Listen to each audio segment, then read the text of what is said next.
Avant de commencer la vidéo, un grand merci à notre partenaire qui est LWS, qui est un hébergeur et Registar 100% français, solide depuis 1999. Avec LWS, profitez d'un hébergement WordPress optimisé grâce à leur plugin intégré, LWS Optimize. Ce plugin exclusif vous permet d'optimiser les médias, d'activer le caching, de gérer un CDN et de minifier vos fichiers CSS, JS et HTML. Mais ce n'est pas tout. LWS vous permet d'avoir des sauvegardes quotidiennes pour une sécurité maximale, un support client disponible 24 heures sur 24, 7 jours sur 7, des data centers en France certifiés ISO 27001 pour garantir une protection optimale de vos données, plus de 25 ans d'expertise dans l'hébergement et nom de domaine.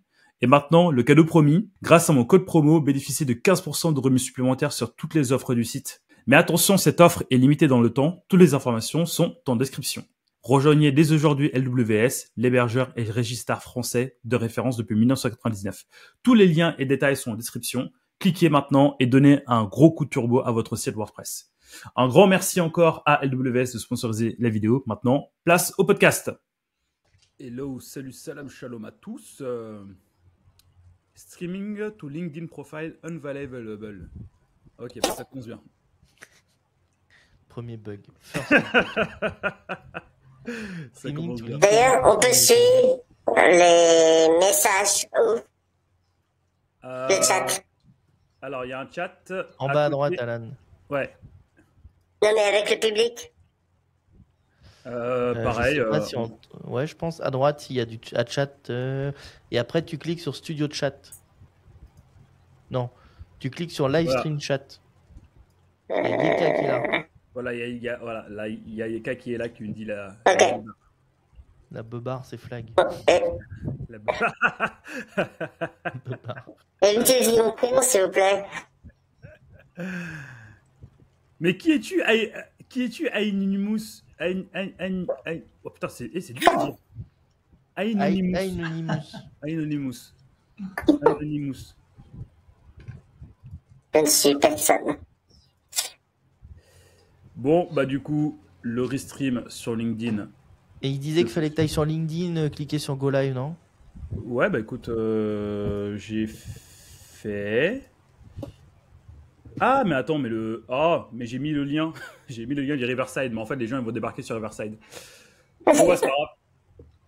C'est pas grave. Tu vas y arriver un jour au bout de la 7e fois, Bilker, tu me feras un truc au carré.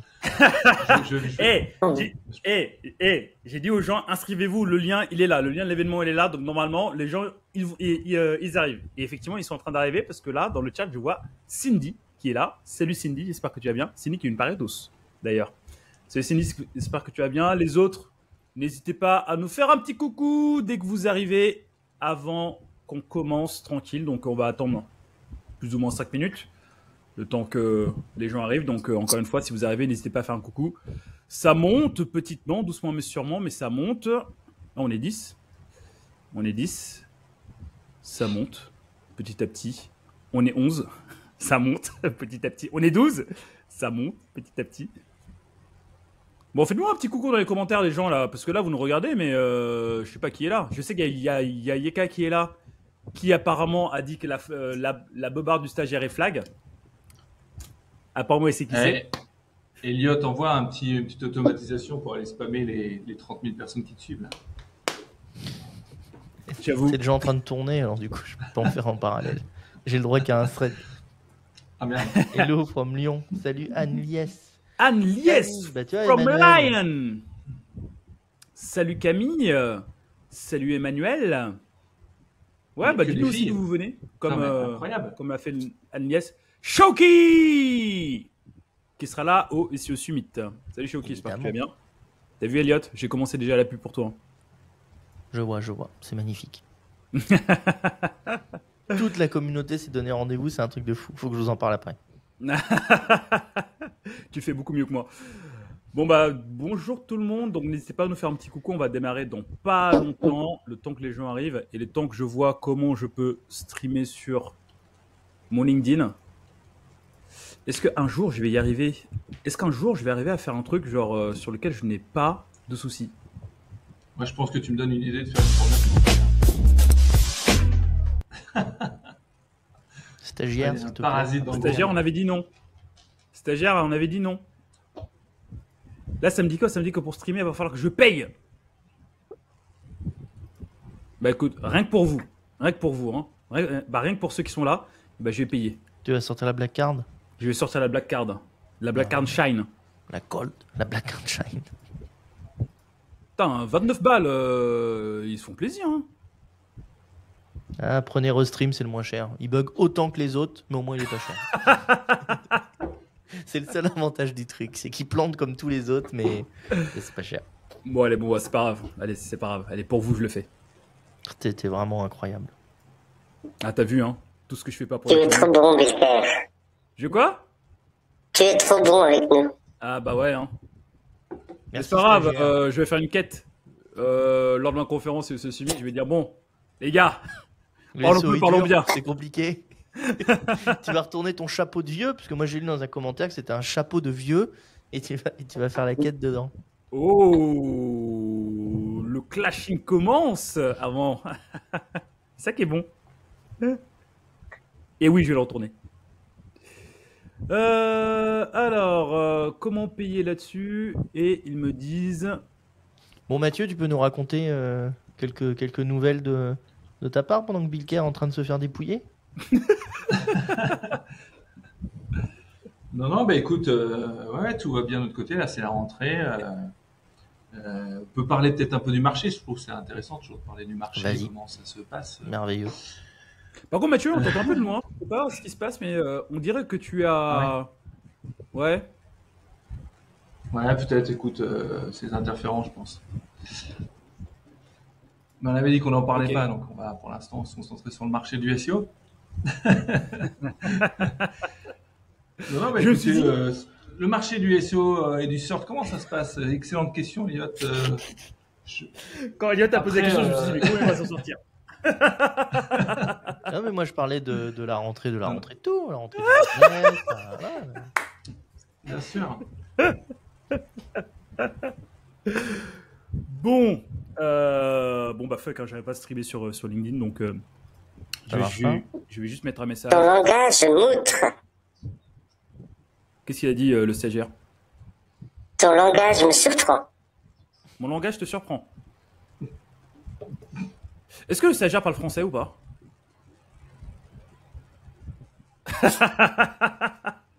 Il drop comme ça des mots ou quoi, mais... Bon, bah c'est pas grave. Bah, je pense qu'on peut... T'arrives à streamer sur quoi la Bilker en live et sur Ouais, YouTube, en fait là je suis en live directement sur Riverside. J'ai mis le lien dans l'invitation. Donc du coup en fait en soi les gens peuvent nous rejoindre directement sur le lien l'invite. Et voilà, et là bah, je vais juste mettre un petit message pour dire eh oh, rejoignez-nous sur ce lien. Bah, très bien. Rejoignez-nous sur ce lien. Bah je pense qu'on va commencer les gars. Hein. Bah ouais, il est quand même 11h07. Je pense qu'on peut commencer tranquillement. Donc, bon, bah, bonjour à tous, à ceux qui sont là. Rank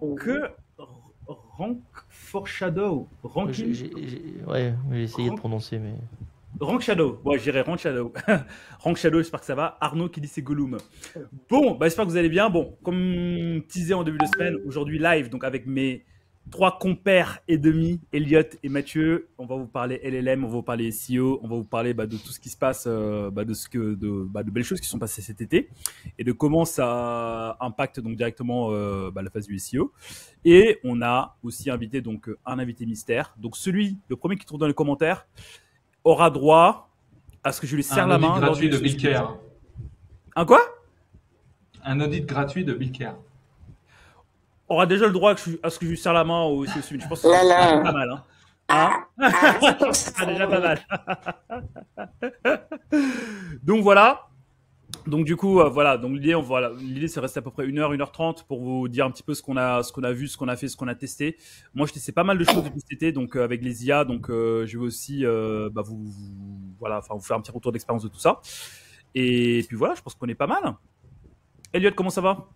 Ça va très bien. Je passé un week-end entouré de femmes, donc c'est merveilleux. Oh, Elliot, on appelle ça un rêve. Ah, pardon, ok. Voilà, il faut se réveiller maintenant.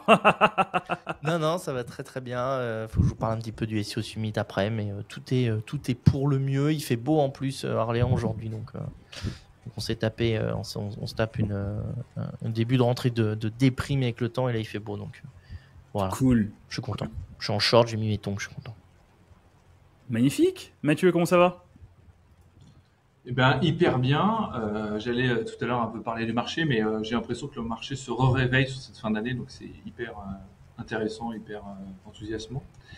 Et puis, non, écoutez, je spamme pas mal LinkedIn en ce moment avec pas mal de sujets intéressants on a tous un peu dippé pendant les vacances, pendant que d'autres étaient à la plage. Donc, voilà, écoutez, une année je trouve que c'est une année qui reste assez calme et tranquille sur l'aspect search, même s'il y a une émulsion incroyable sur les réseaux sociaux. Gemini arrive, les LLM vont changer la face du monde, etc. Pour l'instant, voilà, il y a un certain nombre de phénomènes qui se passent, c'est évident. Mais quand tu vois ce qui se passe à l'étranger où SGE a été déployé, pour l'instant, on est cool, hein, on est tranquille. Hein. Pas de gros bouleversements, je trouve, encore dans le monde du search, même si on a effectivement ChatGPT qui prend ses parts de marché progressivement et tout doucement. Et même sur SGE à l'étranger, même sur SGE à l'étranger, il y a beaucoup de retours en arrière. Hein. Que ça soit IA mode, il y a beaucoup de retours en arrière où il y a plein de requêtes qui avaient déclenché l'IA mode, genre l'IA overview qui marche à reculons. Il y a tous les algos de re-ranking qui font que l'IA overview descend dans les positions, et les positions, les liens bleus remontent par rapport à l'IA overview parce que ça répond pas à l'intention de recherche. Donc en fait, même si Google va nous l'amener ou autre, il y aura une période de flottement, mais c'est pas si dramatique que ce qu'on en entend et ce qu'on lit sur LinkedIn. Est-ce que c'est la fin du monde? Ouh là là là là, vous saurez ça très bientôt. Anonymous, comment ça va? 15 ans. Ma foi, ça va. Je sais pas trop ce que je fais ici, mais j'y suis. Alors, Anonymous, le but, c'est qu'on devine un peu qui t'es, même si je pense que les plus agréés ont deviné qui t'étais. Est-ce que tu peux donner des indices sur qui t'es, ce que t'as fait, tout ça? On va dire que j'ai traîné un petit moment un peu partout. Je n'habite pas en France.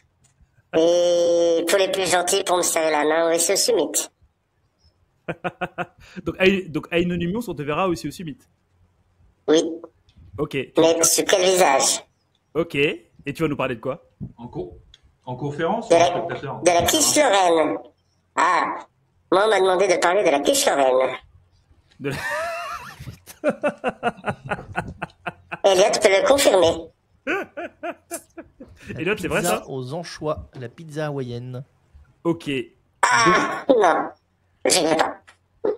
Donc, après Faustine Verneuil, ce sera la pizza hawaïenne? C'est ça? Là, t'es en train de tu gâches, là, tout doucement. Ah, zut, pardon. Bah, je pense que... là, pour le coup, je peux pas spoiler plus. Là, pour le coup, voilà. Ceux qui savent Faustine Verneuil, ils vont savoir qui t'es. Ah merde, pardon. Pour l'instant, dans le chat, il n'y a personne qui a fait de proposition. Ouais, j'avoue. Soit le il y a cadeau juste un gars ne qui nous plaît a dit. pas, soit les gens préfèrent avoir un audit gratuit de 1000 cartes. Ah merde. Ça tombe. Bon, du coup, je pense que je devinais qui t'étais. Bon, du coup, je pense que tu peux enlever tout ça. Hein. Je pense que tu peux enlever le masque et le chapeau. Et la voix, surtout, parce que ça me tue les oreilles. Ouais, et surtout la voix, pour qu'on puisse comprendre. C'est surtout la voix pour qu'on puisse te comprendre. Et la barbe. Et la barbe. Oh, ok. Ça m'arrange d'enlever ça, parce que franchement, en plus, il fait chaud, quoi. Round 1, fight! Alan Cladix est parmi nous. Je me demande si dans des lives SEO, on a déjà eu un intro comme ça, aussi à la fois long et à la fois... Des intros longues, oui, des intros longues et soporifiques, on en a eu dans des lives SEO, je peux... Ok. Après, avec un Anonymous, je suis pas sûr. Non, Anonymous. Bah écoute, Alan, très content de t'avoir parmi nous pour justement parler de tout ce qui se passe dans le search, dans l'IA, overview, tout ce qui est passé cet été, tout ça. Donc en fait, ce que je vous propose, messieurs, c'est que qu'on fasse un petit tour de table sur ce que vous avez Bah, sur ce que vous avez fait cet été, sur ce que vous avez vu, sur ce qui, bah, sur votre vision des choses et enfin, pour que nous, professionnels, on puisse savoir sur quel pied, sur quel pied danser. Il y a beaucoup de choses qui se disent dans tout ça, à l'évidence. Il y a beaucoup de choses qui se disent, mais en fait, où est la vérité en fait? Donc voilà. Elliot, toi, qu'est-ce que tu as pu observer, qu'est-ce que tu as pu voir? Moi, j'en parlais justement vendredi au ND, donc NDD Camp, l'événement de David Shelley sur les noms de domaine. Et on avait une table ronde avec Jackie, Mickaël Priol, il y avait Sylvain Perronnet et Cyril du Point Best. Et c'est ce qui est un petit peu ressorti. Faut être très franc sur les requêtes ChatGPT, Perplexity. Si on enlève tous les prompts des outils qui sont en train de pulluler, de sortir dans tous les sens, si on enlève les prompts des agences, des consultants et des marques qui se cherchent elles-mêmes, il reste pas grand monde qui fait vraiment des recherches sur ChatGPT ou Perplexity. Donc pour l'instant, c'est extrêmement faible. L'étude d'Ahrefs qui dit que le trafic est soi-disant X fois plus qualifié. Je rappelle la théorie du dernier pixel où en fait peut-être que la dernière des recherches, vu que c'est un nouveau média, après de passer par les réseaux sociaux, par du SEO, par différents canaux de com, puis par les LLM, bah, le dernier canal d'acquisition identifié c'est un LLM, mais en fait le prospect ne vient pas que de ChatGPT, donc peut-être qu'il est plus qualifié parce qu'il a poussé les canaux de recherche beaucoup plus loin. Mais le trafic plus qualifié sur les LLM n'a pas du tout été prouvé, loin de là. Donc je résume, hein, c'est nouveau, on ne sait pas trop quoi faire exactement. Il n'y a pas beaucoup de recherche, c'est pas méga hyper qualifié, tu vois, le truc qui donne pas beaucoup envie. Et moi, le gros point noir que je vois sur les IA, c'est qu'il y a une grosse com de la part des journalistes pour un peu se venger de cette IA qui a volé pas mal de métiers. Faut pas se leurrer non plus. Qui raconte beaucoup de bêtises et on a du mal à tomber sous les, je crois que Sylvain nous citait 18 ou 20% de taux d'erreur. Il faudrait tomber à 5% de taux d'erreur. 5%, c'est ce qu'il y a sur Wikipédia, par exemple. Donc, on estime que Wikipédia est assez fiable parce qu'il n'y a que 5% d'erreur.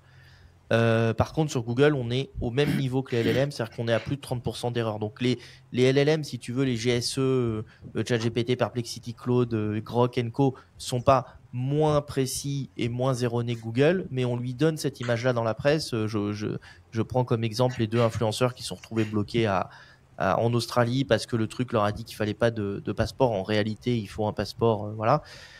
Donc, si tu veux, c'est un peu comme le vocal. On nous l'a vendu comme la nouvelle révolution. Fallait optimiser pour les requêtes vocales tes sites web et tout, blablabla. En réalité, quand tu discutes avec Alexa 2 minutes, tu vois que le truc est complètement con. Donc, en fait, la techno perce pas, quoi.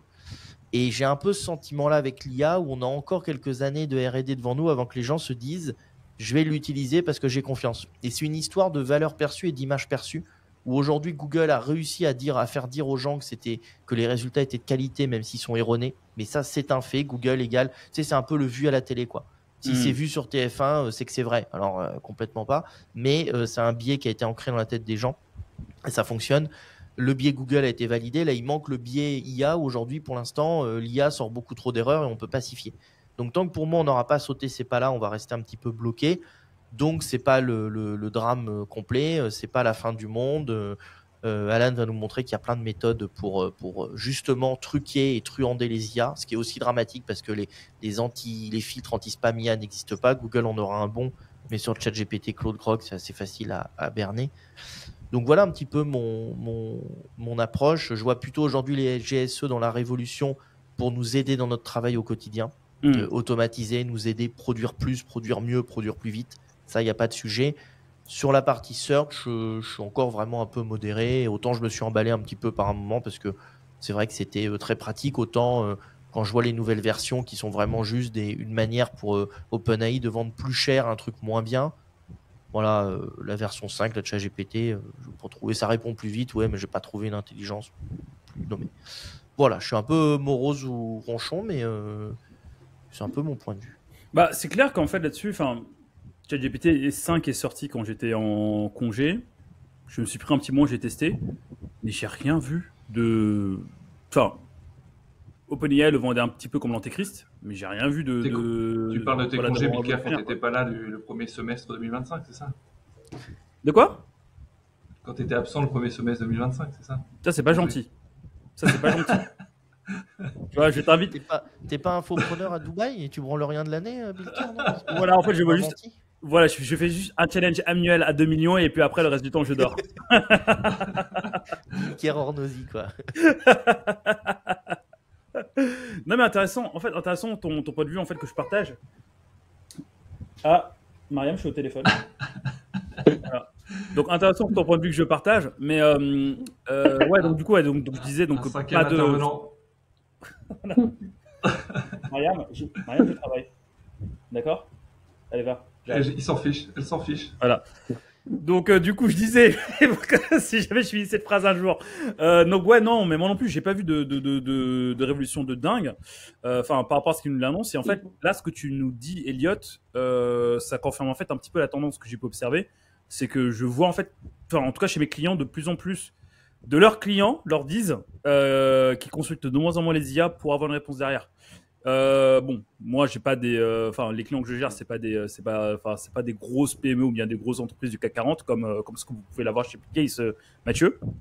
Et d'ailleurs, enfin vous de votre côté, comment évoluent les choses, comment évolue voilà le marché du search ou bien le marché de l'IA chez eux de ce que tu vois à l'agence. Si je reprends le sujet de qu'est-ce que j'ai fait pendant l'été, on a continué un peu à travailler le sujet quand même malgré tout avec des clients qui s'y intéressent de plus en plus. Alors, effet de mode bien évidemment, effet aussi de écouter notre roadmap de notre pipeline de Rocco SEO, on n'arrive pas à les faire passer. Tiens, si vous aviez un peu de temps et de consulting, vous avez un peu plus de temps pour peut-être nous aider à comprendre comment on se préparait au LLM, qu'est-ce que vous avez comme Rocco, etc. Ce qui est sûr, c'est que le marché est pas encore mature. Je te trouve dur, Elliot, sur ce degré d'erreur. Je dis pas qu'il est faux. Ce que je dis, c'est qu'il y a que les puristes comme nous qui avons ce souci du détail, de se dire ah c'est pas tout à fait vrai ce qu'il raconte, etc. Il y a de plus en plus de gens qui l'utilisent, trouvent même un intérêt à plus utiliser un GPT qu'un Google et se réfèrent à la réponse. Et parfois même certains disent ah Google c'est souvent fouillis, on s'y retrouve pas. Alors GPT c'est clair et direct. Il y a un autre truc qu'on a vu cet été, c'est que on a un de nos gros sites qui utilise Cloudflare et pas Cloudflare, Akamai, et qui s'est retrouvé en fait avec une config Akamai qui interdisait GPT et tous les LM de passer sur le site. Et ce qui était étonnant, c'est qu'ils avaient un trafic qui n'était pas dégueu pourtant malgré tout en provenance de GPT. Alors pas dégueu, c'est-à-dire les quelques petits pourcents bien sûr qu'ils avaient, mais par contre c'était très mauvais sur tout leur catalogue assez récent parce qu'ils s'étaient entraînés avant l'interdiction et le blocage d'Akamai sur le contenu du site. Donc ça, c'était intéressant de se dire, en fait, il n'y a pas qu'un sujet de JavaScript, il n'y a pas qu'un sujet robot.txt et encore, mais il y a aussi un sujet potentiel de serveurs de cache qui peuvent mettre un blocage par défaut qui, s'il n'est pas corrigé, interdit carrément l'AM de passer. Et puis, un autre truc qui s'est passé pendant l'été, c'est qu'on a vu avec l'un de nos clients qui avait quasiment 10 points de conversion, 10% de conversion par chaque visite venant d'une IA, alors que jusqu'à récemment, on était à 3-4 points, 3-4 fois plus qu'un trafic venant d'une autre source. Donc on se dit vraiment, c'est fait moins de trafic évidemment, mais il est hyper qualifié quand il arrive l'utilisateur et ça peut être vraiment assez important pour. Alors même si le volume n'est pas là, c'est une conversion qui est non négligeable et ça en vient même à penser à se dire que le sujet du CRO va devenir hyper important parce que si tu as peu de trafic mais que le peu qui vient ils sont hyper chauds pour acheter chez toi, si tu loupes la vente, c'est vraiment con quoi, parce qu'il était c'est vraiment un utilisateur très qualifié. Donc je trouve que ça fait son bout de chemin. On a la chance d'avoir certains de nos clients qui sont internationaux, qui vivent quand même le truc différemment que ce qu'on vit en France, que je disais tout à l'heure. Et franchement, alors oui, ça s'intéresse. Les IA remontent principalement. Je parle surtout de SGE, Gemini et Overview. Ça remonte principalement sur des requêtes plutôt informationnelles. Mais quand tu sais que c'est la plupart des requêtes qui sont tapées par les utilisateurs quand ils commencent à se mettre à chercher, à avoir une expression de besoin qui s'exprime, si tu es absent et tu n'es pas la réponse proposée dans les premières requêtes effectuées, c'est quand même chiant, quoi. C'est-à-dire que tu t'imprimes pas à l'utilisateur et tu peux passer à côté de quelque chose d'important. Et je terminerai par un point, c'est que on a maintenant des clients qui demandent à l'utilisateur comment vous nous avez trouvé. Ils ont rajouté dans leur ligne les LLM, ChatGPT, etc. Et que ça commence vraiment là aussi à répondre, oui, je vous ai vu sur ChatGPT, c'est pour ça que je suis venu vous voir. Ok, mais en fait, j'ai l'impression qu'Elliot a une vision plus enfin, je sais pas d'artisanale, mais plus technique. Élitiste. En gros, on fait le truc qui fonctionne à moitié. Et toi, en fait, Mathieu, tu as la vision en fait pure et dure de la vraie vie qui dit que t'as de plus en plus en fait de trafic et de conversion qui viennent des LLM. Il n'y a pas de plus en plus, mais comme tu sais, c'est quand tu vois une pierre qui brille au milieu du désert, le désert il est immense et pourtant tu focuses que sur cette pierre qui brille. Donc effectivement, aujourd'hui, c'est ce qu'on s'y intéresse beaucoup parce que les clients nous disent tous aussi, regardez, on entend les médias nous dire que c'est la fin du monde, il faut absolument qu'on s'y intéresse, donc forcément on y jette et on regarde de manière plus précise. Mais si tu veux, quand tu arrives sur des clients, t'en as la moitié qui ne le traquent pas, t'as l'autre moitié, ils savent pas comment ça se passe, il faut leur expliquer, une autre partie qui comprennent pas que potentiellement ça peut être assez important comme trafic parce que c'est un site plutôt informationnel et donc du coup c'est beaucoup de requêtes pour eux qui les concernent. Une fois que tu as décortiqué tout ça, quand tu commences à travailler un peu sérieusement avec certains clients qui se sont vraiment intéressés, qui sont pris un peu tôt, on commence à regarder les stats et un site qui fait plusieurs millions de visites, quand tu commences à avoir 1 ou 2% de trafic des LLM et que la conversion est 3 fois supérieure, ça se regarde. Ah ouais, c'est pas dégueu. Hein. Mais la conversion 3 fois supérieure, je vois pas comment tu peux t'assurer que tu traques le dernier pixel, donc tu traques la dernière connexion. On sait pas ce qu'il a fait avant. Tu sais pas s'il serait pas arrêté au canal Google juste avant, en fait. Donc, pour moi, on a deux visions. On a la même vision avec Mathieu. On a dit exactement la même chose, en fait. Pour moi.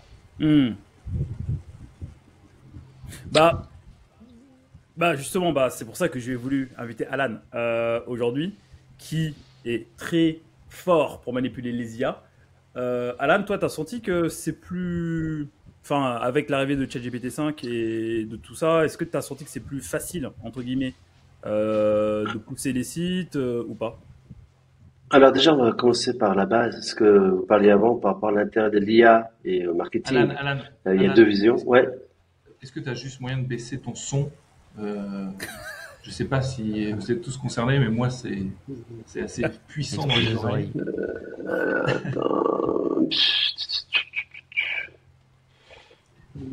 Ah, monsieur, je suis venu au montage. Oh. Attends, désolé. Je passe par là, c'est mieux là.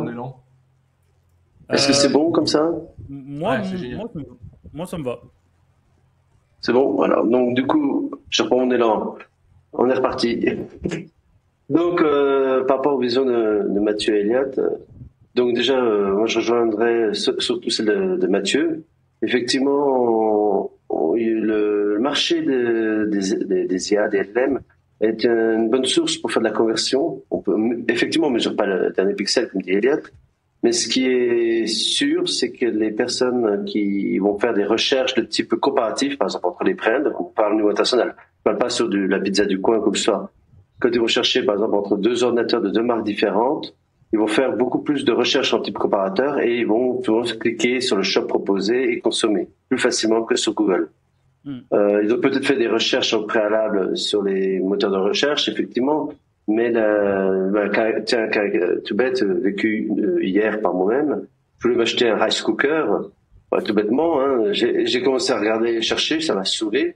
J'ai pris la page du shop qui est à côté de moi, j'ai demandé à GPT d'analyser toutes les différences entre les puissances, les intérêts, me sortir le produit, j'ai acheté celui-là, quoi. Je me suis pas cherché midi à 14h. J'ai gagné du temps. Surtout, il faut aussi prendre en compte donc tous ceux qui font de la recherche et de l'analyse de brand, la GPT est très importante, ça c'est sûr. Et il y a aussi toute la Gen Z. La Gen Z aujourd'hui est quand même un marché qui est en train de s'ouvrir pour le web et consomme de plus en plus. Et cette Gen Z, depuis mai, donc, utilise de plus en plus GPT. C'est devenu leur application préférée devant TikTok. Quand on regarde le taux d'installation, il y a plus d'installations de GPT que TikTok. Et quand on fait un peu d'enquête... Mais ça, c'est public. Hein, depuis. On est à presque... Je crois que c'est 60% de la Gen Z utilise GPT au quotidien. Okay. Et quand on fait des analyses et qu'on regarde les recherches, ça va de la question bête du genre, une photo frigo, qu'est-ce que je vais manger ce soir, à quelle série je pourrais regarder ce soir, à même pour qui je vais voter cette année, pour quel président. C'est-à-dire qu'ils cherchent de l'information rapide et basée sur leur historique de recherche. Ils disent GPT est assez intelligent pour analyser tout, il va me donner la réponse. Ils se rendent pas compte que les IA aujourd'hui sont manipulables et on peut faire dire n'importe quoi. Et ça en est catastrophique. Mais bon, ça sera un sujet plus tard.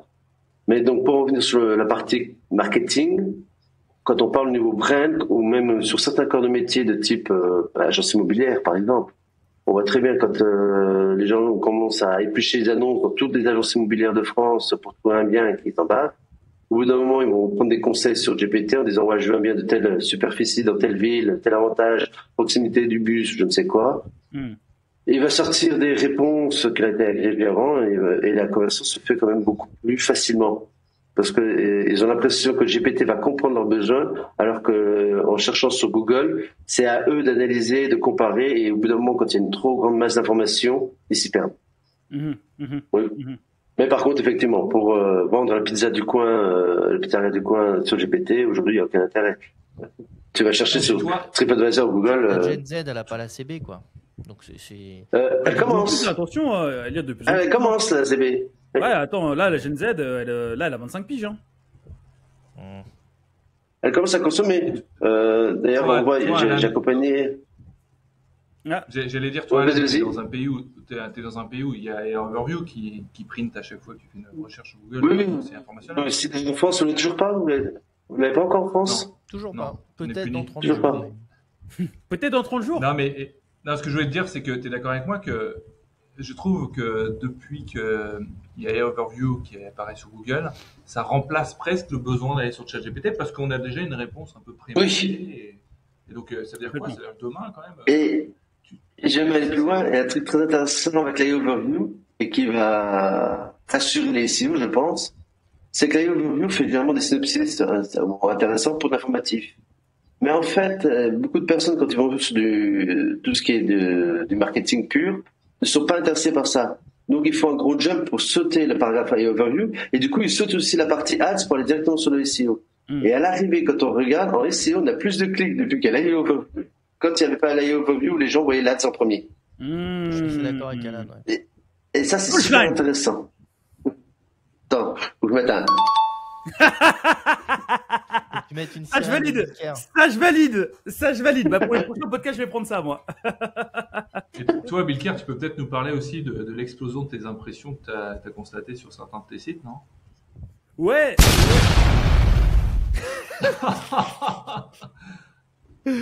Dans le game tue. Ouais, bah ouais, effectivement, c'est le point sur lequel je voulais venir moi de mon côté. Dans notre groupe WhatsApp Underground où on se dit des choses pas très avouables. Et je suis même pas dedans. Pas encore, va falloir postuler. Voilà, il y a Mathieu qui te donnera le process pour entrer dedans. C'est pas très glorieux. Hein. Tu verras. Faut soudoyer. Ouais, en fait, effectivement, moi depuis, ça fait 4 mois que mon taux d'impression dans mon site perso explose. Sachant en fait que moi, je me positionne sur tout ce qui est consultant SEO, plus ville, ou bien tout ce qui concerne autour du freelancing SEO. Et en fait, quand j'ai vu un petit peu les stats, en gros, pour vous donner un ordre d'idée, en 12 mois, j'ai fait 1 million d'impressions, 1,18 million d'impressions, ce qui est énormissime pour un petit site comme le mien. Et j'ai fait à peu près 10 000 clics. Donc j'ai un CTR qui est claqué, mais bon, ça c'est autre chose. Mais en fait, quand je vois d'où provient mon trafic, d'où provient l'impression, il y a seulement 40% des impressions qui viennent de France. Et j'ai beaucoup d'impressions qui viennent des États-Unis, du Brésil, du Canada, d'autres pays européens, de plein de pays d'Africains. Mais c'est pas juste, je sais pas, une centaine de milliers, c'est des centaines de milliers d'impressions sur l'année.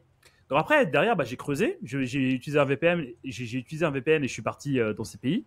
Et effectivement, sur des requêtes sur lesquelles je suis en France, donc du coup, par exemple, consultant SEO e-commerce, voilà, allez-y, faites le test, je suis en position 0. Voilà. Par exemple, sur ça, je remonte en fait à chaque fois sur Google, donc sur les IA Overview dans ces autres pays. Donc en fait, ça veut dire que sur l'informationnel, j'ai explosé cette année. Et en fait, ça rejoint grave ce que dit Alan, à savoir que vu que j'ai plus de résultats IA dans les autres pays et que j'ai moins de pubs, forcément, je suis beaucoup plus visible.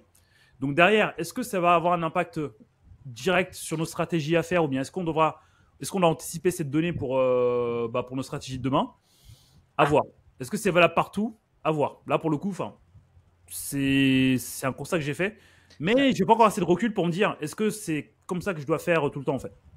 Ça redistribue quand même pas mal la logique que tu as autour du content, où on va arrêter les débilités du cocon sémantique qui était ultra poussé, d'aller rédiger Non, mais c'est devenu une débilité à la fin. C'était les mecs qui faisaient du contenu sur quelle est la couleur des yeux du patron de telle marque, parce que le site c'était un e-commerce qui vendait des produits d'une marque, si tu veux. On a oublié que... Je te rappelle que le Cocon Sémantique est une marque déposée. Je ne t'interdis de l'utiliser tant que tu n'en as pas. Ouais, pas de problème. Cocon Sémantique. Pardon, excusez-moi. Et donc le cocon sémantique. Non, mais il y avait une bonne utilisation, et comme tout outil, il y a des gens qui l'utilisent mal. Et on avait oublié à un moment donné, si tu veux, qu'une requête qui provient de Google doit être tapée sur le moteur de recherche. C'est pas écrire du contenu pour écrire du contenu. Sinon, tu fais du content marketing pour ta newsletter, pour tes réseaux sociaux, pour autre chose. Mais si tu veux faire du search, tu te bases sur une requête qui est tapée et recherchée par les internautes avec les variantes utiles. Mais en fait, voilà, donc on va se reposer la question, quelle est la taille de Michael Jordan pour un e-commerce qui vend des ballons de basket ou des chaussures pour faire du basket? Est-ce que ça a un sens? T'es un site e-commerce, t'es pas un wiki du basket, en fait. Donc, il y avait cette logique de dire, je vais créer du contenu pour aider mes internautes, mais à un moment donné, qui doit répondre à la taille de Michael Jordan? C'est même plus un Wikipédia, en fait, c'est une P0 ou c'est une comme tu disais, une IA overview. Mais de toute façon, celui qui tape la taille de Michael Jordan, soit tu tombes sur l'internaute qui veut vraiment cette data-là pour des raisons X ou Y, un étudiant qui fait une thèse, quelqu'un qui fait un pari avec des potes, j'en sais rien, qui n'est pas forcément un acheteur hyper qualifié, mais celui qui a tapé ça et qui veut vraiment en savoir plus sur Michael Jordan, de toute façon, il va aller cliquer sur un lien. Tu vois, où il va demander la requête supplémentaire en disant donne-moi toute la bio de Michael Jordan, tu vois. Surtout pour rejoindre ce que tu dis, là, c'était la grosseur de beaucoup de shops qui ont augmenté énormément leur contenu. Et ils ont switché de la partie transactionnelle à de l'informatif. Et leur site a passé après que sur l'informatif, au dépend du transactionnel. Et après, tu voulais acheter un ballon, ils apparaissaient plus, parce que 90% des gens venaient que pour l'informatif. Et ça desservait à l'arrivée. La seule manière de contrôler ça, c'était quand même de mettre des flux Google Shopping pour que Google redéfinisse bien les pages e-commerce, des pages informatives. Et tu avais des chances de revenir. Mais oui, comme les e-commerce qui font du discover, si les structures sont pas clairement scindées, à un moment donné, tu es pris pour le magazine de ta marque et tu n'es plus pris pour la marque qui vend ce produit-là, quoi. On valide. Donc du coup, avant de prendre les questions, Alan, est-ce que toi qui sais bien manipuler les IA, est-ce que avec la sortie de ChatGPT 5 notamment, c'est plus facile ou bien autant facile ou bien... Est-ce que ça change quelque chose, toi, dans ta manière, dans tes techniques de, entre grosses guillemets, même si j'aime pas ce terme, géo ou pas? Alors, si quelqu'un a compris ce qu'Alan a dit, je suis preneur. Non, on n'entend pas. Quoi? En fait, t'as parlé comme un robot, donc je n'ai pas trop compris. Tu parles comme un robot? Ah ouais. Pourtant, j'ai rien. Non, là c'est bon. C'est revenu. Là c'est bon, vas-y, tu peux y aller. Je disais, dans tous les cas, c'est que du rebranding, ça reste du SEO, tout ce que tu dis.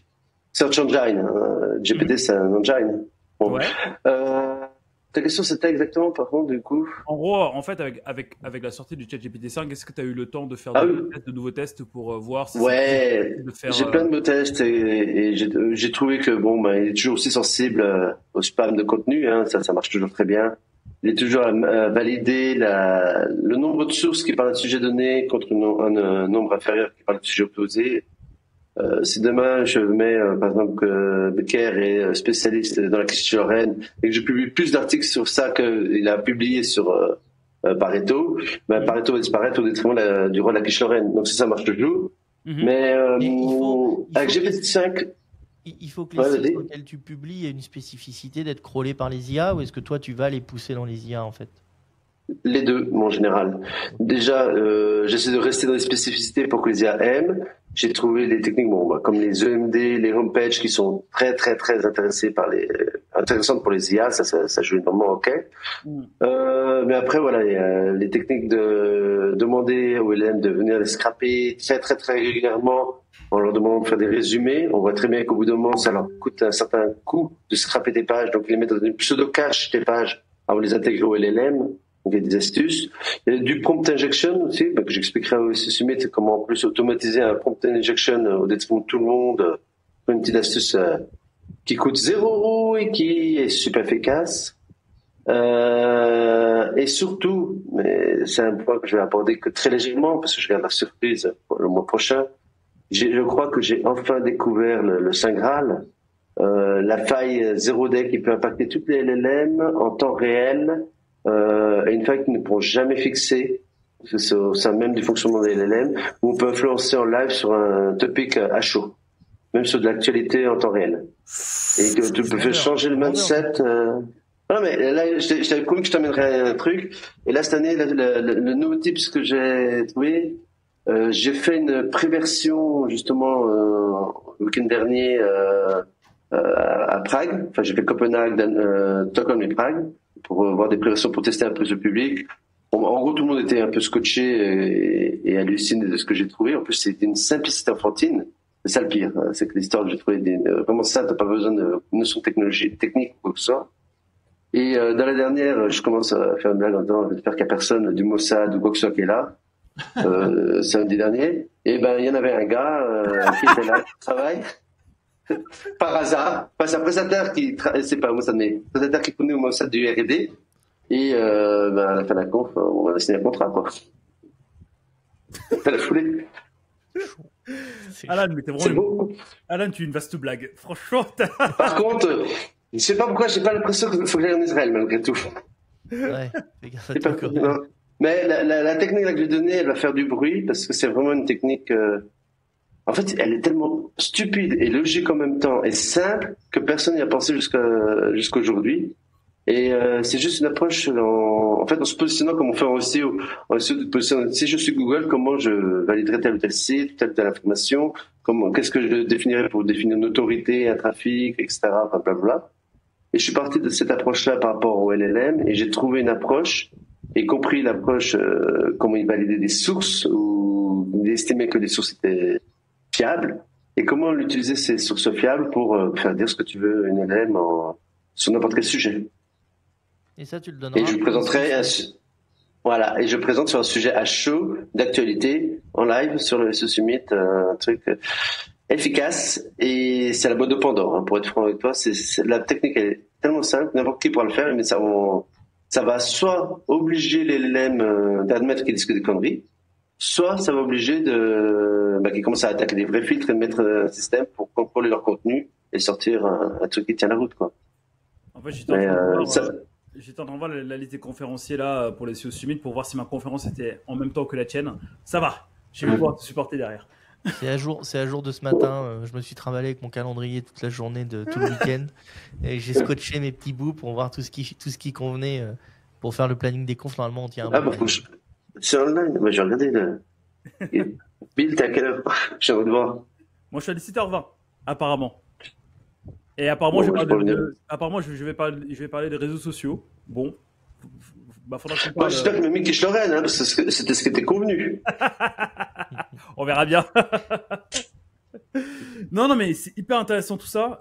Juste avant qu'on avance, Alan, sur les spécificités de tout ça et aussi revenir un petit peu, surtout à Mathieu. Je suis en salle 3. Oh là là, je ne suis même pas la salle principale. Bon, j'annule ma venue. Voilà ça avec le boss. Hein. Ouais, donc du coup, je disais, ouais, avant d'aller un petit peu plus loin dans le retour, je vous propose de prendre quelques petites questions des personnes qui sont là.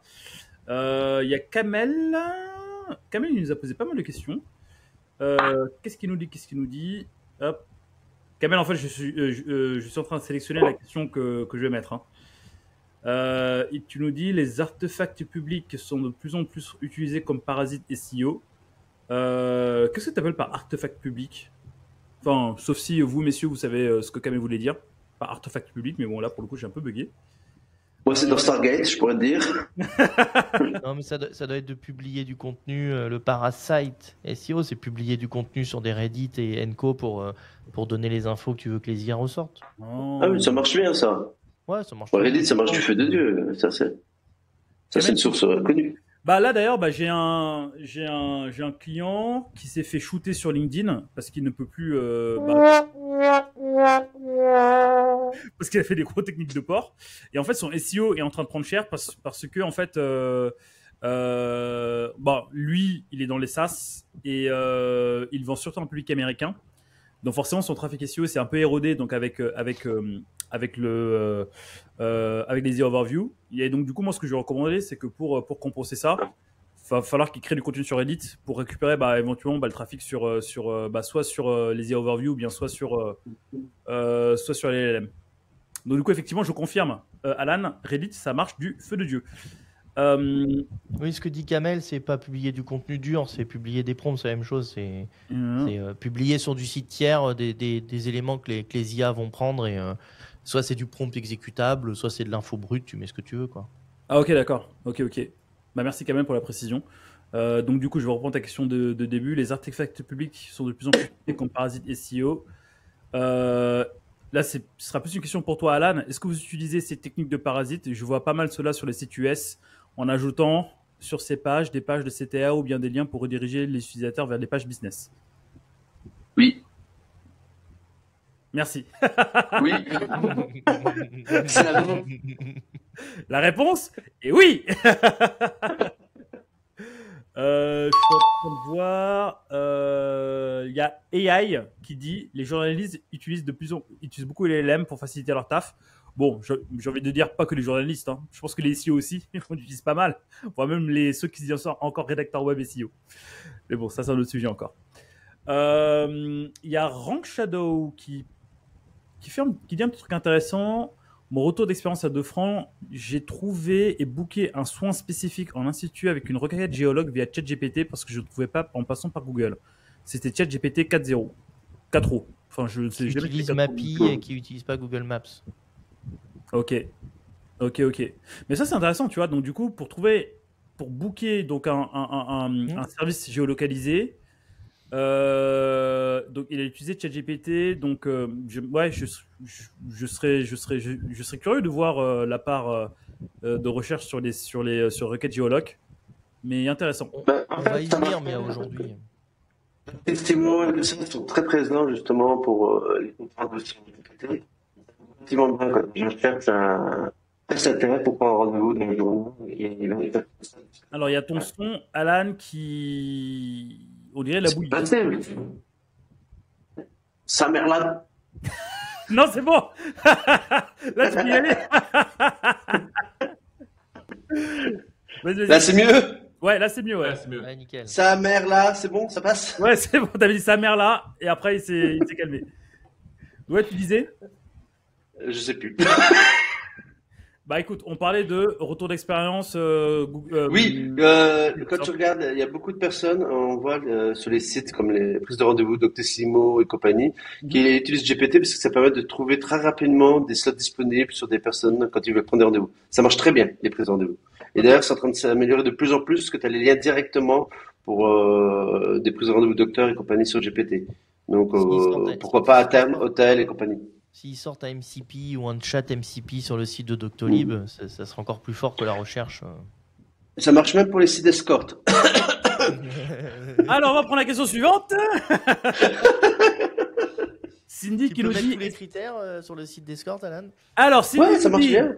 Cindy nous C'est dit... tout ça basé sur le microdata. Il faut bien remplir tous les détails dans le microdata. Ah, tu me fais Tu plaisir. définis les services en local business, c'est tout. Ouais. Avec des horaires, des prix. Différents services, ouais, ok. Cindy nous dit, est-ce que c'est plus de requêtes informationnelles ou transactionnelles qui sont faites sur les LLM, selon vous? Moi, je pense que c'est informationnel. Informationnel quand même. Pour l'instant, ouais. Ok. Mais il faut pas oublier que OpenAI veut passer au-dessus de tout le monde et qu'OpenAI a un deal avec PayPal et que Shopify a un deal avec OpenAI. Et que OpenAI a carrément dit qu'il voulait être la marketplace des marketplaces. Ok. Alors, OpenAI veut gagner de l'argent, quoi. Ils veulent surtout écraser tout. Ça semble logique. Ouais. Ah, en fait, moi, Cindy, pour moi, ta question, elle est aussi symptomatique d'un mode de pensée global qui, je pense, on devrait amener à faire évoluer. En fait, un internaute, avant de prendre sa décision d'achat final, il va papillonner de gauche à droite jusqu'à transformer. Et en fait, c'est ce que Nelly disait l'année dernière au SEO Summit, ce fameux Messi Middle. Donc, du coup, pour moi, se dire j'y vais parce qu'il y a du transactionnel ou bien j'y vais parce qu'il y a de l'informationnel, pour moi, en fait, je pense que c'est se priver un petit peu de tout le cycle de notre avatar avant qu'il soit la carte bleue. Donc, en fait, à mon avis, je pense qu'il faut considérer tout ça et créer du contenu en fonction de ton avatar, de ce qu'il fait. Donc, plus penser avatar, le mettre au centre et de créer du contenu autour, plutôt que se dire, OK, ce contenu-là, c'est du transactionnel, c'est de l'informationnel. Du coup, my two cents. Voilà, bien entendu. Hein. Donc, si vous avez des choses à ajouter, messieurs, n'hésitez pas. Non, je suis d'accord. Camille qui nous dit, est-il nécessaire de faire des contenus spécifiques pour les LLM et Google de manière à les différencier? Est-il préférable de tenter au mieux de faire les optis pour les deux sur le même contenu? Moi j'ai ma petite idée, mais bon, je vous laisse répondre d'abord. Moi, je peux répondre en tant que crade, si tu veux. Vas-y. En tant que crade, déjà, le contenu de base SEO, de toute façon, est le même entre les LLM et les moteurs de recherche. Hein. Déjà, c'est un gros boulot qui est commun. Là-dessus, il n'y a pas de question à se poser. Par contre, effectivement, pour les LLM, moi, je rajouterais des pages dédiées pour les IA, où je blinde de mots-clés, de variantes de mots-clés. En fait, tout ce qu'on faisait de keyword stuffing, qui sont dédiés aux IA, et ça marche du feu de Dieu. En fait, le principe est très simple. Je leur dirais ça aussi pour le summit, pour expliquer. Ce que je fais, c'est que sur des sites clients, par exemple, je vais créer un répertoire dédié aux IA. Dans le robot TXT, tu fais un isolo pour tous les user agents, tu t'autorises que les IA à aller dedans. Là-dedans, ce sont une sorte de siloing de contenu sur ta brand, sur tes produits, où tu remplis à fond de data qui va pouvoir t'agréger. Tu demandes bien sûr aux IA de venir les lire, etc. régulièrement. Et tu n'oublies pas, sur ces pages-là, tu mets un petit JavaScript qui fait un set timeout au bout d'une seconde, qui rafraîchit la page et qui ramène sur la homepage ou la landing page de ton site. Du coup, à l'arrivée, tout ce contenu-là va être agrégé par les IA. Les gens qui, sur les IA, cliquent vont se retrouver sur tes pages cibles que tu as décidées. Et tu n'as pas de pénalité par les moteurs de recherche puisque tu as fait un disalo. Là, c'est de la c'est de la giga belle recours que tu viens de donner gratos, mon cher Alan. J'expliquerai plus en détail au summit. Ça va coûter des bières, hein, Elliot. Déjà que nous, salle 3. Oh putain. Ok. Mathieu, Elliot, un truc à ajouter? Le banger, regarde. En fait, dans le chat, Alan, on te dit le banger de malade. Donc bravo, mec. Voilà. Tant que tu ne traites pas de chèvre goat, ça va. La chèvre de malade. Voilà. Non, j'ai pas un truc à mais rajouter. Ouais, mais... Pardon, j'allais dire, non, comme on bosse, c'est vrai, pour des sites de forte volumétrie, ce qui est compliqué, on commence à faire pas mal d'analyses de log un peu sur le sujet LLM pour essayer de comprendre comment les différents bots y passent, qu'est-ce qu'ils apprécient, etc. C'est pas évident de trouver un pattern de compréhension de qu'est-ce qu'il aime plus que d'autres sur le site. Je pense au LLM. Souvent, les contenus les plus proches de la homepage sont plus facilement accessibles, ce qui est un peu une logique qu'on connaît déjà dans les SEO. Mais parfois, on va le voir aussi aller bouffer des pages produits assez loin ou des pages d'annonces assez loin dans l'arborescence. Là-dessus, je sais pas si Alan, toi, tu as un peu une compréhension de savoir pourquoi tantôt le LLM, il vient chercher du haut du panier, puis tantôt, il va chercher du fond du panier. Qu'est-ce qui régit cette logique, toi? Parce qu'à un moment donné, on sait qu'il n'a pas une puissance qu'aurait un Google, donc il doit essayer d'entretenir cette base le plus souvent possible à aller crawler des sites, mais qu'est-ce qui fait c'est quoi, lui, son ordre de priorisation de contenu à aller crawler sur un site, quoi? Je sais pas si tu as réussi à comprendre ça. Alors moi, ce que j'ai pu voir, parce que justement, je regarde beaucoup les logs sur des milliers de sites en même temps pour comparer. Déjà, premier point important que je vais tout de suite éclaircir, la fameuse histoire à l'époque du LLMS.txt, c'est une grosse fumisterie, une blague. Mais non, tu regardes les LLM. 18 ans, il a dit que c'était vrai. Il l'a mis sur LinkedIn. Ouais. Il a gueulé quand j'ai dit. Non, c'était sur TikTok. Il l'a vu sur TikTok. Pardon. Quand tu regardes dans les logs, tu vois jamais les LLM aller pinguer la page LLMS déjà d'entrée de jeu. Si tu veux être présent dans les IA et faire des milliards de chiffres d'affaires, mets le piquet. Après, au niveau des passages, ce que j'ai remarqué, c'est que déjà la homepage est prioritaire sur toutes les autres pages du site. Les LLM adorent les homepages avant tout, donc c'est très important.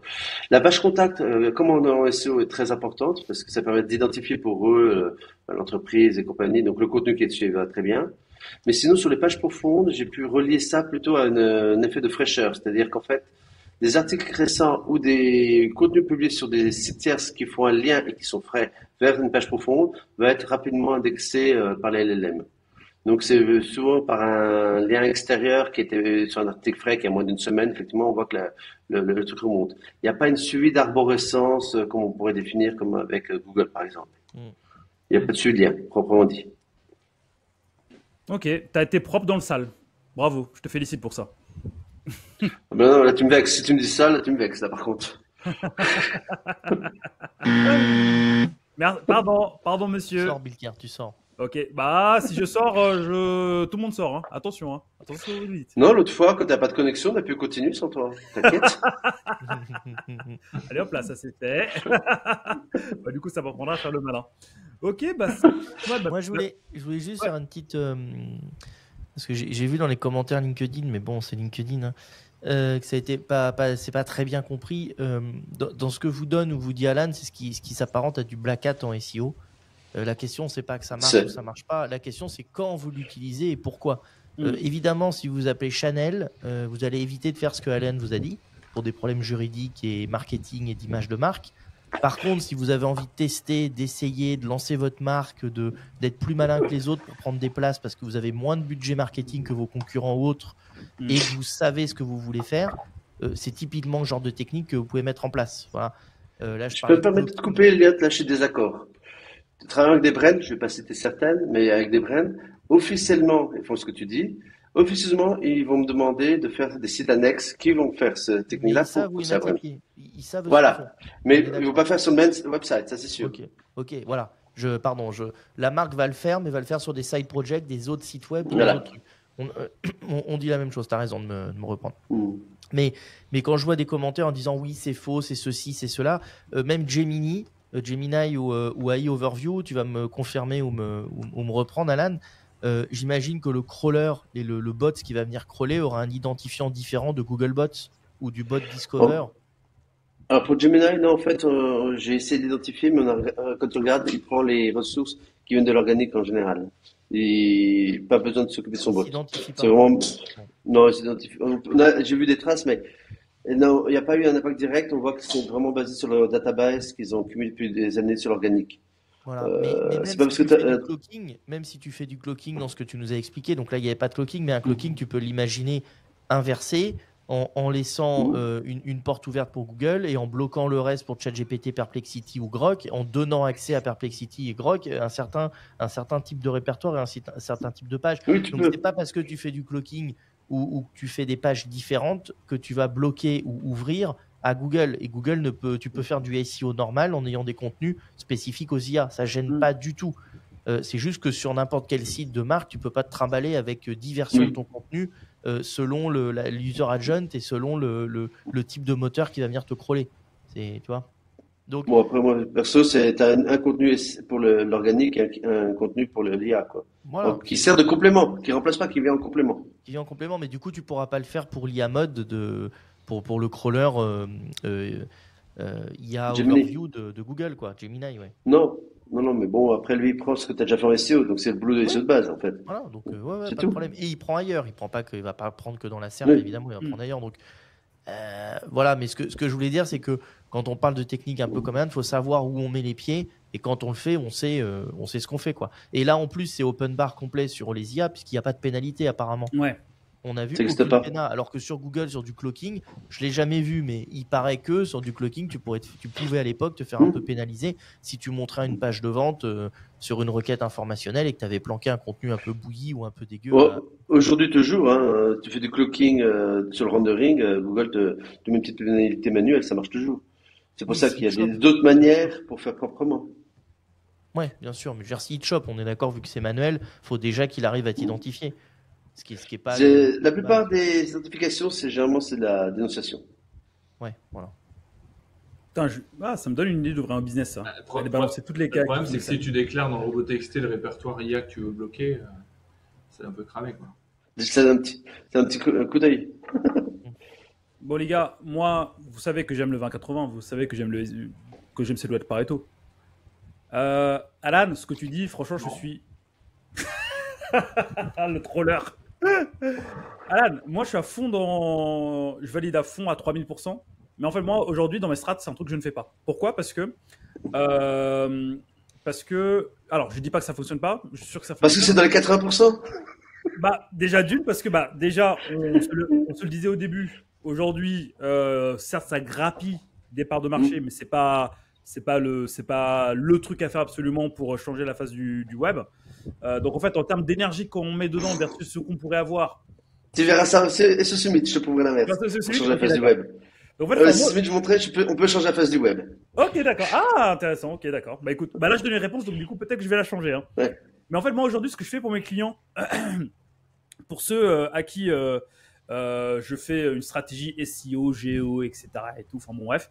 En fait, moi, j'ai une checklist des choses que je dois valider lorsque je veux maximiser mes chances d'être sur les LLM.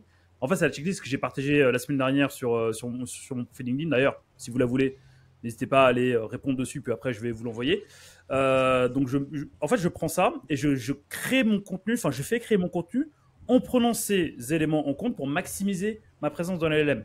Donc, aujourd'hui, je ne dis pas que c'est parfait, mais ça me permet de ranker sur Google et ça me permet, tu vois, de commencer à apparaître petit à petit sur les LLM. Demain, si, je sais pas, dans mon secteur d'activité, je me rends compte que les LLM, c'est 20, 30, 40, 50% de mon CA et qu'il y a besoin que j'accélère dessus, là, je vais sortir la phase, là, je vais sortir en fait la grosse sulfateuse que tu viens de dire, donc à savoir créer du contenu spécifique, clocking et etc. Là, je le ferai, tu vois. Mais aujourd'hui, le problème de ce que tu dis, c'est que tu attends qu'un canal que tu ne travailles pas trop, tu attends qu'il fasse 50% de ton CA pour t'y intéresser? Non, non, c'est si j'ai les considérations si j'ai les chiffres, je la refais, si j'ai les chiffres globaux de mon marché, ou bien si j'ai les chiffres avant-coureurs qui me diraient attention, là ça augmente.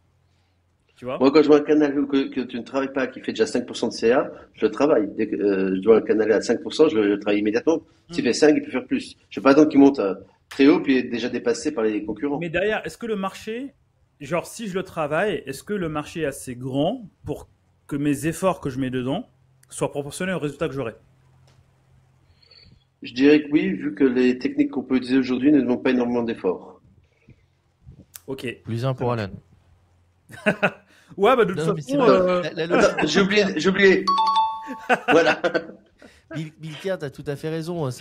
Et j'en parlais hier avec Alex, tu vois. Justement, l'important, c'est d'être time to market. C'est pas d'être trop en avance. Ça sert à rien d'être trop en avance. Nous, MCP, on les bossait il y a 8-9 mois. Personne voulait en parler. Personne ne savait ce que c'est. On était sur DeepSeek largement avant que tout le monde connaisse. Maintenant, c'est tout le temps en rade, leur truc. Mais c'est d'être au bon moment. C'est-à-dire que effectivement, ça sert à rien de te balancer sur ChatGPT, sur Claude, sur tout ça si personne l'utilise. Après, effectivement, quand les gens vont s'y mettre, on a des adoptions massives, tout le monde va s'y mettre, donc tout le monde va courir après. Ouais. Et le point d'Alan intéressant, c'est de dire en plus pour le moment, ça prend pas énormément de temps, énormément d'énergie, autant se mettre en avance maintenant sur les points, quoi. Ok, donc du coup, autant être la preuve, pour confirmer ce que dit Elliot, c'est juste un petit coup de fun. Là, quand j'ai fait ma conférence à Copenhague, il y avait une fille qui était là qui s'appelle Valeria Caro Cordova, peu importe. Elle m'a challengé par rapport à l'histoire de la Copenhague et compagnie. Je lui ai montré en live des techniques. Donc, vendredi, on s'est posé. J'ai passé 1 heure. J'ai fait ce qu'il fallait faire pour mettre son nom sur la Copenhague. Samedi matin, on s'est levé. Si vous tapez son nom sur les LLM et sur Google, on est premier partout. On a pris sa proposition. Ça a pris 12 heures pour être efficace. On n'a même pas bossé 1 heure. Et on a aujourd'hui, si tu tapes son nom, elle était dégoûtée. Elle est dans le business SEO et trafic et sa vie a disparu pour de la Copenhague, quoi. En moins de 12 heures. Et ça n'a même pas duré 1 heure. En fait, dans l'heure de travail qu'on a fait, on a dû faire quoi? 10 backlinks, une page de contenu, et ce qui a pris plus de temps, c'était générer l'image qui soit la plus drôle possible.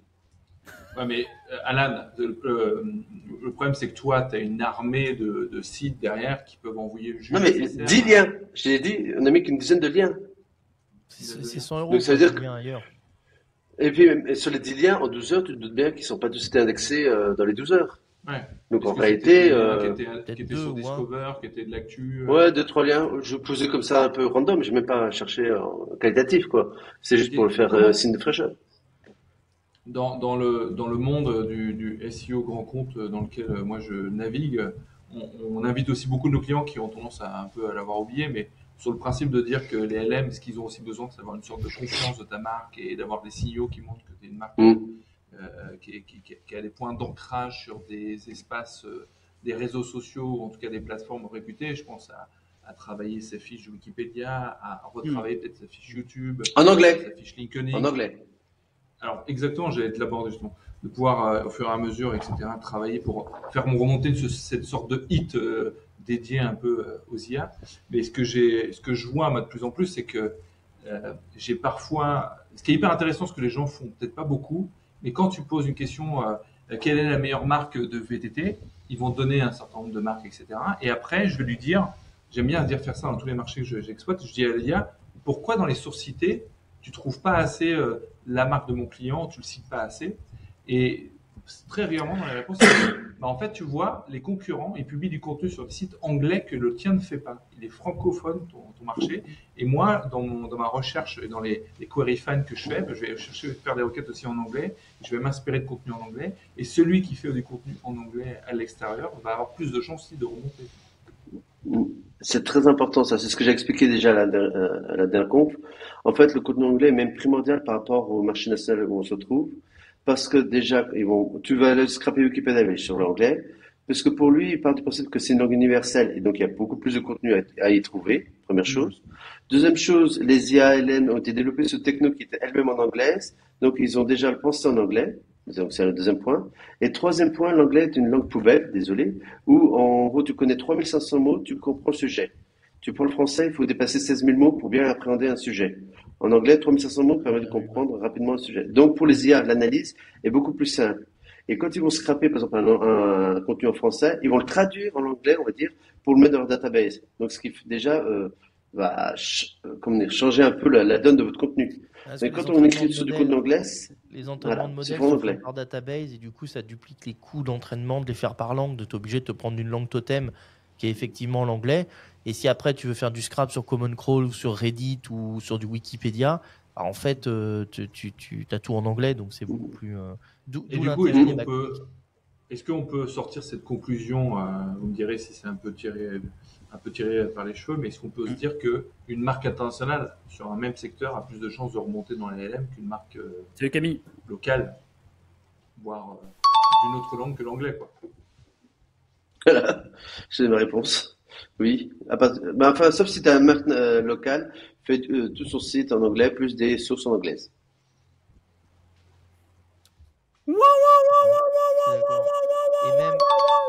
Et même sur ton netlinking éditorial, tu as un intérêt à les balancer dans pas mal de langues, même si c'est du hreflang dans d'autres pays, puisque je pense qu'il va par proportion aller chercher un peu de data partout.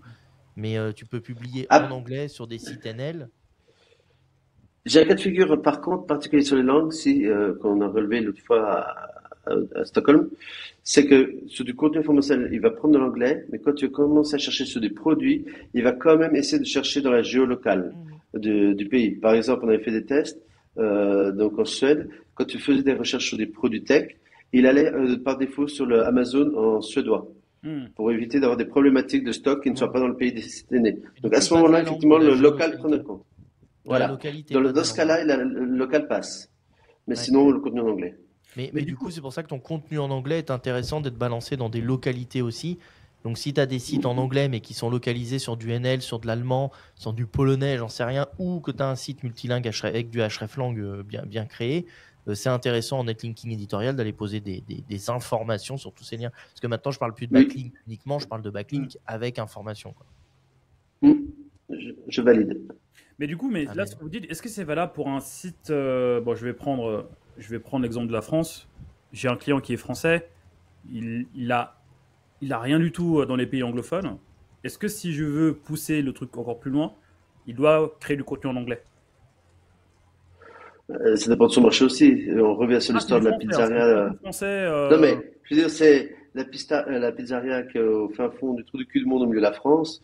Tu vas pas rédiger des contenus aux États-Unis en anglais pour parler de lui. Ça sert à rien. De toute façon, au niveau marché, les gens qui vont sur les lèvres vont pas le consommer.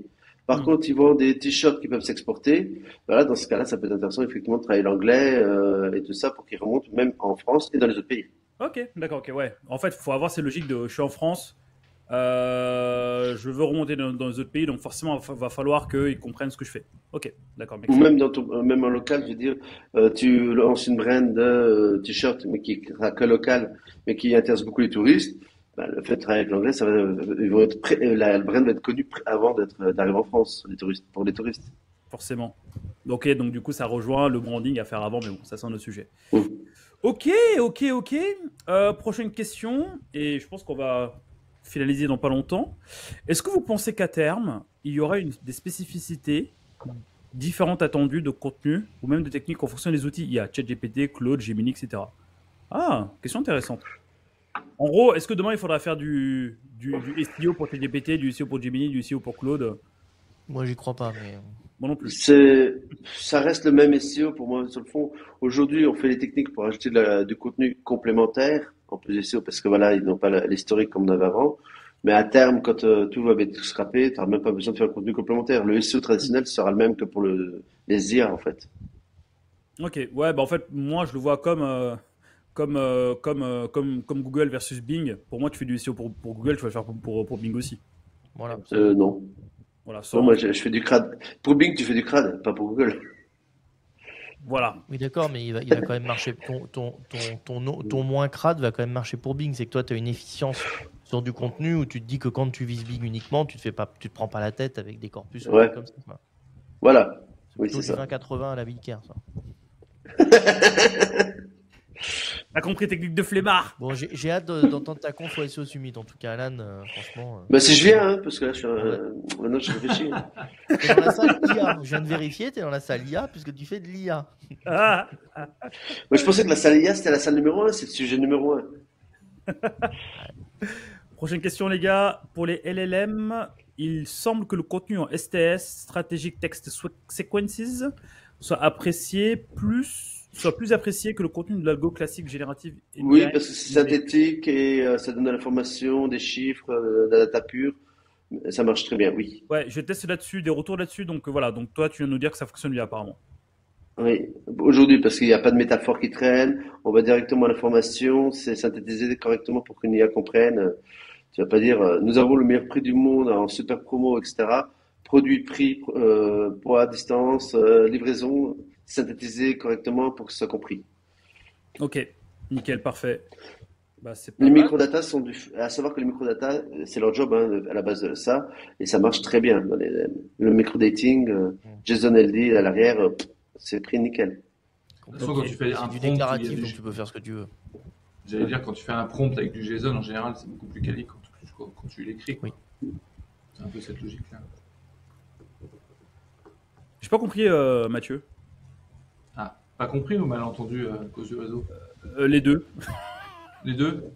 Non, je disais, quand tu promptes à l'écrit, c'est moins performant que quand tu vas le transformer en JSON, ton prompt, qui va capturer beaucoup mieux l'information. Le LIA va être beaucoup plus efficace.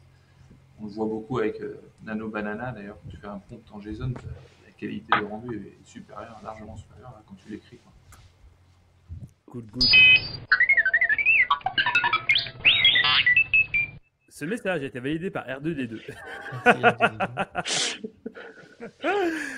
Kamel qui dit développer des longues pages. Développer des pages longue traîne super ciblées pour truster les positions 3 sur Google doivent. Merde.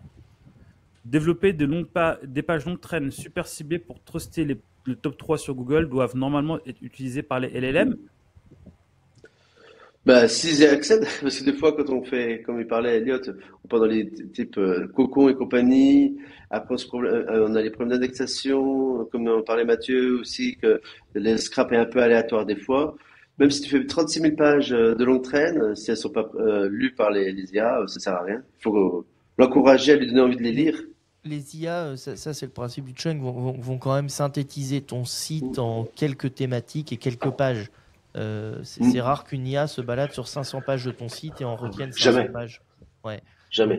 T'as que quelques pages, hein. Nous on a vu 2, 3, des fois c'est 4, 5, 6 qui sont un peu les pages prises en compte, dont la home qui est prise en compte à chaque fois, d'où la stratégie EMD et mini-site. On en revient au même, hein. Je vais pas repartir dans ma guerre contre le GEO, mais qui est pas une guerre d'ailleurs, qui a un point, mais par un moment on faisait du netlinking avec des PBN qui étaient des PBN 3 pages sur lesquels il n'y a pas de problème d'indexation à la Paul Sanchez parce qu'il n'y a pas de problème d'indexation et la home est indexée obligatoirement et crawlée. Voilà, c'est pareil pour les LM, ils viennent crawler, ils viennent voir la home et ils prennent 2-3 autres pages piliers en plus. Bon, bah, si tes infos, tu les as publiées sur des pages qui ne sont pas crawlées par des IA, je veux dire, effectivement, tu ressors pas dans ce que tu as voulu dire, quoi. Ben, moi, j'avais fait des tests, mais c'était avant c'était GPT-5, enfin j'en fasse. Mais je m'étais amusé à regarder quelles pages étaient prises en compte pour des gros sites. Mais même sur des sites informatifs, allez, on va prendre des trucs comme des BFM, des trucs comme ça, où il y a une grande quantité de pages. Tu trouves maximum 50 pages indexées dans les IA qui prennent vraiment en compte. Et certaines pages même sont éphémères, c'est-à-dire qu'elles sont prises en compte et tu les vois au bout d'une semaine ou deux, elles sont même plus prises en compte. Et ils limitent quand même à l'heure actuelle le nombre de pages par site. Ouais, normal. Okay. Good. Et la dernière question du jour. Arnaud qui dit: je suis un média français, j'ai une version en anglais avec beaucoup moins de contenu et de services. Est-ce que améliorer ma version EN profitera à la version française du coup? Oui. Arnaud, c'est un oui. Ta-da-ta, ta-da-ta, ta-da-ta, ta-da-ta. Voilà. Maintenant, anglais US ou anglais UK? C'est la bonne question. Les deux. Non, bah, parce que si tu mets trousers, ça peut être différent selon la langue. Moi, le seul anglais que je comprends pas, c'est l'anglais écossais. Comme tu sais, Alan de qui. Ouais, si. On a bien rigolé avec lui. Mais je comprenais que là de ce qu'il disait. Ouais, mais alors, Arnaud, tu dis plutôt UK, mais alors, quand dans ton panier, tu mets le mot trash, rubbish. Ça, c'est trash can. Ça, c'est le problème. Voilà, Garbage. Forcément. Ok, bah je pense qu'on peut s'arrêter tranquillement du live d'aujourd'hui. Est-ce que vous avez un truc à ajouter, messieurs, sur moi, j'espère vous voir tous au SEO Summit. Sur avant de parler du SEO Summit, toi, avant de faire ta pub. Non mais il y aura de la bière. Je suis chaud.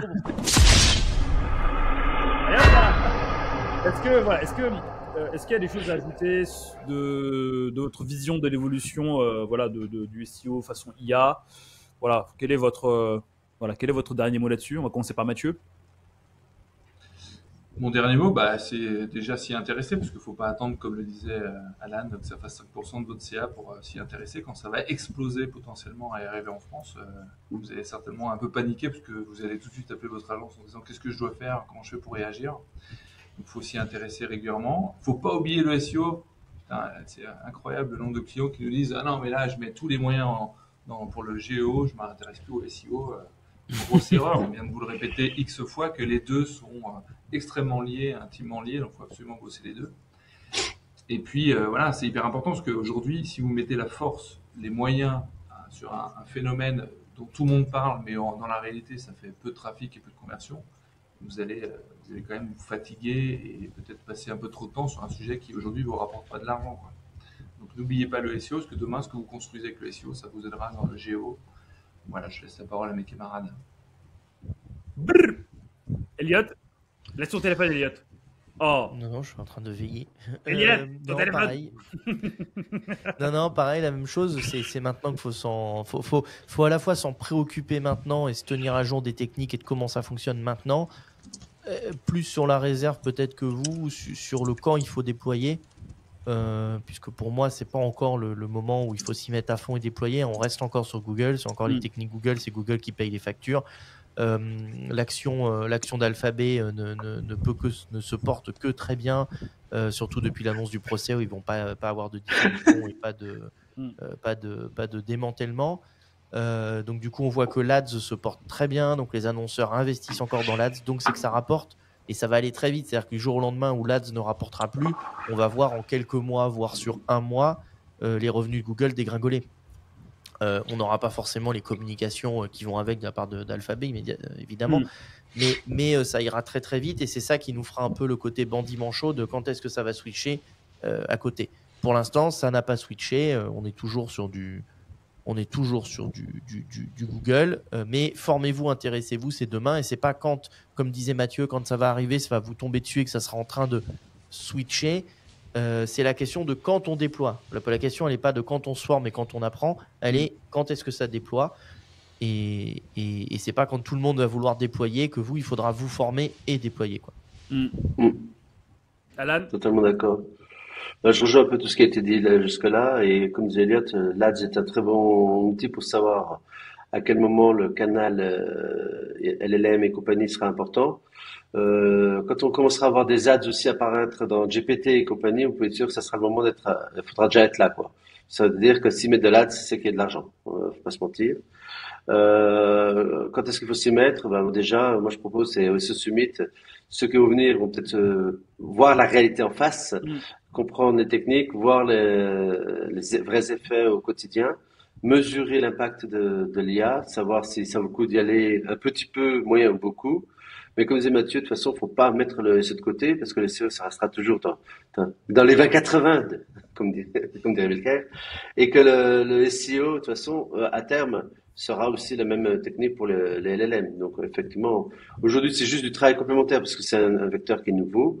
Mais le mettre de côté, ça fait un peu penser à l'époque du passage mobile first, quand les gens, je peux me mettre à faire mon site en mobile, personne ne va vouloir de smartphone.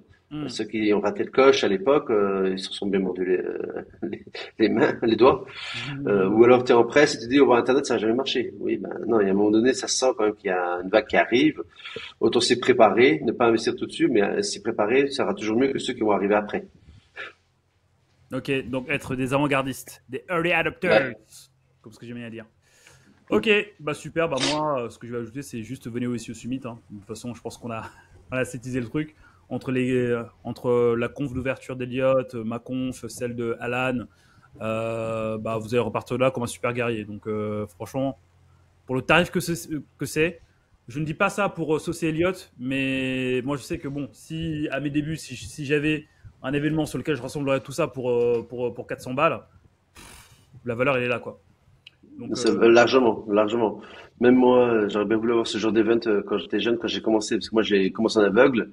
J'aurais eu la possibilité de voir toutes ces personnes au début, ça m'aurait changé mon business aujourd'hui, clairement. Donc voilà, venez, je vous remets le lien dans la description. Venez. Donc voilà. Les frères. Les frères. Les frères. Bon, je pense qu'on peut finaliser tranquillement. Messieurs, merci beaucoup. David qui me dit merci, de bonnes choses à creuser pour moi car j'ai pas tout compris de la technique, mais bravo les gars. De toute façon, le replay sera disponible sur ma chaîne YouTube. Donc vous pouvez le voir ça tranquillement, à tête reposée. Il faut juste que je trouve un bon titre putaclic pour vous pousser à cliquer et à regarder la vidéo. Donc soit je mens dans le titre, et dans ce cas-là, vous allez me dire en commentaire. Ouais, c'est bon, j'ai mon titre.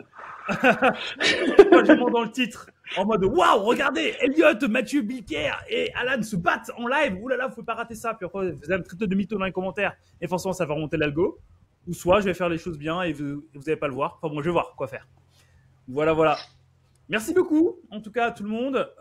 Prenez soin de vous. Merci à tout le monde. Attends, il y a une petite question pour toi, Eliott.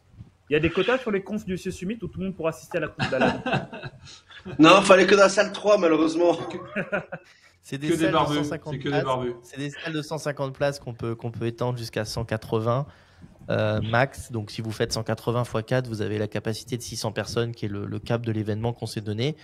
Et sans parler de chiffres, aujourd'hui, on est à plus de 50% de remplissage, sachant que les places se vendent beaucoup les 2 dernières semaines et qu'on est quasiment à un mois de l'événement, donc très loin des dernières semaines. Donc, j'ai bon espoir de faire un sold out et d'ouvrir le jour de l'événement à guichet fermé.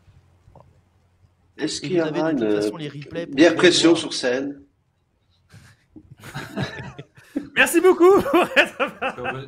Allez, bonne journée. Hein. Non, mais vous avez les replays de toute façon, donc vous stressez pas sur les cons, vous ferez votre planning tranquille et vous allez voir, vous allez kiffer votre journée. Voilà. Merci tout le monde en tout cas, merci Bilka pour l'orga, ça fait plaisir et merci Alan pour tout. Surtout que ça a marché pour une fois. Ouais, enfin ça a marché à 80%, tu vois. On avance petit à petit. Avant de partir, messieurs, le petit selfie qui va bien. Voilà. Et encore une fois, merci à LWS de nous avoir accompagnés pour la vidéo. Je vous mets le petit lien en description pour tester avec le petit 15% de réduction. Merci beaucoup. Prenez soin de vous, messieurs. Et je vous dis à très bientôt, chacun. Ciao, des bisous. Tout le monde, merci. Si je viens. Si je viens. Allez, salut, ciao. Allez, ciao.